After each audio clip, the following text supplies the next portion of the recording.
2 jours après l'investiture de Michel Diotodia en qualité de président de la République intérimaire de la République centrafricaine, la tension est montée d'un cran dans certains quartiers de Bangui. Depuis le 18 août, les ex-rebelles de la Séléka continuent d'encadrer ces quartiers. Un important dispositif militaire y est installé, une interdiction formelle d'entrée et de sortir en véhicule a été faite dans ces zones, dans le but de sécuriser le périmètre. Plusieurs riverains des 10 quartiers ont même opté pour partir vers les quartiers voisins afin de ne pas être victimes de débordements. Selon les autorités, les tirs entendus proviendraient des partisans de l'ex-chef de l'État François Bozizé, qui ont trouvé refuge dans certains quartiers chauds de la ville, notamment le quartier Boyreb, situé dans le 4e arrondissement de la capitale centrafricaine. À cet effet, les quartiers nord étaient déserts et inaccessibles comme à Boying.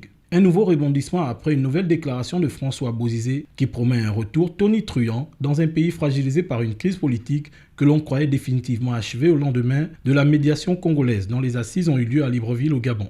Le 20 août au matin, plusieurs armes détenues par les éléments des anciennes forces armées centrafricaines ont été récupérées par un contingent de la Séléka et selon cette même source, 4 anciens soldats auraient été arrêtés et emmenés vers une destination encore inconnue. À ce jour, les autorités en place tentent de calmer le jeu, mais restent tout de même prudents quant au débordement qui pourrait davantage nuire à la stabilité recherchée dans ce pays.